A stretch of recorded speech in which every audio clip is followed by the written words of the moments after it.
Hi hello friends, എല്ലാവർക്കും സുഖമാണല്ലേ? അപ്പം ഞാൻ ഇന്ന് ഇത് ആദ്യമായിട്ടാട്ടോ ഞാൻ ഇങ്ങനെ ഒരു വീഡിയോ ഇടുന്നത്. ഇതുവരെ ഞാൻ ഇങ്ങനെ ഒരു വീഡിയോ ഇട്ടിട്ടില്ല. അപ്പോൾ ഇന്നൊരു വീഡിയോ ഇടണമെന്ന് തോന്നി, അതുകൊണ്ട് ഇടുന്നതാണ്. അപ്പോൾ ഞാൻ പറയാൻ വന്നത് നമ്മളെ കുട്ടിക്കാലം നമ്മൾ എത്ര മിസ് ചെയ്യുന്നുണ്ടല്ലേ. നമ്മളെ മക്കൾ ഓരോ കാര്യങ്ങൾ ചെയ്യുമ്പോൾ അവർ ഓരോ ഇപ്പോഴത്തെ കുട്ടികൾ പിന്നെ ഏത് സമയം മൊബൈലും ലാപ്ടോപ്പ് ഈ കാര്യങ്ങളേ ഉള്ളൂ. പക്ഷെ അത് നമ്മൾ ചിന്തിക്കും, നമ്മൾ എന്തൊക്കെയാണ് ചെയ്തുകൊണ്ടുണ്ടായിരുന്നേ എന്നുള്ള കാര്യങ്ങൾ നമ്മൾ ചിന്തിക്കുമ്പോഴേ നമ്മളെ മക്കളെന്ന് ഇതൊന്നും ചെയ്യാതെ ഇങ്ങനൊന്നും കളിക്കാത്ത എന്നുള്ള ചിന്തയാണ് നമുക്ക് വരാറ്. അപ്പം പറഞ്ഞു എന്താണെന്ന് വെച്ചാൽ ഇതെന്താണെന്നറിയോ, ഇത് നമ്മൾ സ്കൂളിൽ അപ്പോൾ ഞാൻ പഠിക്കുന്ന സമയത്ത് 1 to 7 വരെയൊക്കെ ഒരു സ്കൂളിലായിരുന്നു, 7 to 8 8 to 10 വരെയൊക്കെ ഒരു സ്കൂളിൽ, അങ്ങനെയാണ്.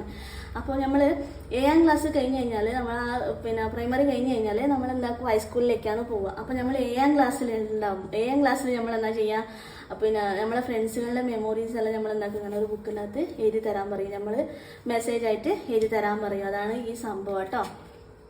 അപ്പോൾ ഇത് 10ാം ക്ലാസ്സിലേട്ടോ. ഇത് 10ാം ക്ലാസ്സിൽ നമ്മൾ കോളേജിലേക്ക് പോകുമ്പോൾ, 10ാം ക്ലാസ് കഴിഞ്ഞിട്ട് കോളേജിലേക്ക് പോകുമ്പോൾ 10ാം ക്ലാസ്സിൽ നമ്മൾ 10ാം ക്ലാസ്സിലെ കുട്ടികളെല്ലാം വെച്ച് എല്ലാവരും ഇങ്ങനെ ഒരു ഡയറി വാങ്ങും. അതിനകത്ത് അവരെ ഓട്ടോഗ്രാഫ് എഴുതിക്കുന്ന ഒരു സംഭവമാണിത്. നിങ്ങൾ എത്ര പേര് എഴുതിച്ചിട്ടുണ്ടെന്ന് എനിക്കറിയില്ല. എഴുതിച്ചിട്ടുണ്ടെങ്കിൽ ഒന്ന് പറയണേ കേട്ടോ. ഇതുപോലെ എടുത്തു വെച്ചിട്ടുണ്ടെങ്കിൽ ഒന്ന് പറയണേ. ഇത് 10ാം ക്ലാസ്സിൽ 2007 കേട്ടോ. ഇത് 2007 ഓട്ടോഗ്രാഫാണ് കേട്ടോ. ഇതിനകത്ത് എൻ്റെ ക്ലാസ്സിലുള്ള എല്ലാ പിള്ളേരും ഇതിനകത്ത് നമുക്ക് ഓട്ടോഗ്രാഫ് എഴുതിയിട്ടുള്ള സംഭവമാണ് ഇത് കേട്ടോ.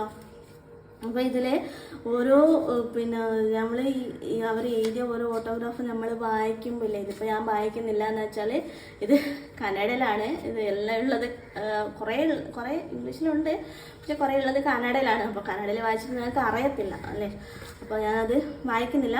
അപ്പം ഞാൻ ഇതിങ്ങനെ വായിക്കുമ്പോഴേ എനിക്ക് ഇവരൊക്കെ ഓർമ്മ വരുവാണ്. ഇവരെല്ലാം ഇതിൽ കുറേ പേരെ ഞാൻ കാണാതെ കുറേ ആയി. ഞാൻ കോളേജ് കഴിഞ്ഞതിൻ്റെ ശേഷം പിന്നെ ഞാൻ ഇവരാരെയും കണ്ടിട്ടില്ല എന്ന് തോന്നുന്നു, കുറേ പേരെ. ഇപ്പം എൻ്റെ നാട്ടിലുള്ളവരാണെങ്കിൽ ഞാൻ കാണും ഇടയ്ക്ക്, അതും 1 or 2 പേരെ മാത്രം കാണാറുള്ളൂ. അല്ലാതെ ഞാൻ ഇവരെല്ലാവരെയും കാണാൻ എത്ര മിസ് ചെയ്യുന്നുണ്ടല്ലോ. ഇവരെല്ലാം കാണാൻ ഓർമ്മയാവുന്നുണ്ട് കേട്ടോ, ഒരുപാട് ഓർമ്മയാവുന്നുണ്ട് ഇവരെല്ലാം കാണാൻ. ഇവരെഴുതിയ ഓരോ കാര്യങ്ങളും എല്ലാം നോക്കുമ്പോഴേ അത്രയും ഒരു ടച്ചിങ് ആയിട്ട് തോന്നുന്നു. നമ്മൾ ആ ചെറുപ്പത്തിൽ ഒന്നും അറിയാത്ത പ്രായത്തിലായിരിക്കും നമ്മളിത് എഴുതിയിട്ടുണ്ടാവുക. അപ്പോൾ 10ാം ക്ലാസ് എന്ന് പറയുമ്പോൾ 14 വയസ്സുണ്ടാവും അല്ലേ, ആ സമയത്ത് എഴുതിയിരിക്കുന്നത്. ഇതിനകത്ത് ഇത് എൻ്റെ ഏട്ടനുക്കും എനിക്കും ഒന്നിച്ചാണ് അവർ എഴുതി തന്നിരിക്കുന്നത് കേട്ടോ. ഇത് ഏട്ടൻ്റെ മെമ്മറീസാണ്. ഗൗതം, വിജേഷ്, ഇങ്ങനെ കുറേ പേരുണ്ട് എൻ്റെ ഫ്രണ്ട്സുകൾ. ഇതിനകത്ത് എത്ര ആളുണ്ടെന്നറിയോ.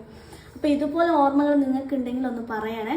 ഇതുപോലെ എടുത്തു വെച്ചിട്ടുണ്ടെങ്കിൽ കേട്ടോ, ചെറുപ്പത്തിൽ ഇതുപോലത്തെ ഓർമ്മകൾ നിങ്ങൾ എടുത്തു വെച്ചിട്ടുണ്ടെങ്കിലോ ഇതുപോലത്തെ ഓർമ്മകൾ ഉണ്ടെങ്കിലോ ഒന്ന് പറയണേ. എന്നുവെച്ചാൽ എൻ്റെ സന്തോഷത്തിന് വേണ്ടിയിട്ട് ആരെങ്കിലും ഇതുപോലെ എടുത്തു വെച്ചിട്ടുണ്ടെങ്കിൽ എനിക്കത് ഭയങ്കര സന്തോഷം. വേറൊരാൾ കൂടി ഇതുപോലെ എടുത്തു വെച്ചിട്ടുണ്ട്, ഇങ്ങനത്തെ ഓർമ്മകൾ ഉണ്ടെന്ന് പറയുന്നതിൽ എനിക്ക് ഒരുപാട് സന്തോഷമാണ്. അപ്പം ഞാൻ ഇതുപോലത്തെ പഴയ ഓർമ്മകളായിട്ട് വീണ്ടും വരുന്നതായിരിക്കും കേട്ടോ. അപ്പോൾ ഈ വീഡിയോ ഇഷ്ടപ്പെട്ടിട്ടുണ്ടെങ്കിൽ ഒന്ന് ലൈക്ക് ചെയ്യാം കേട്ടോ.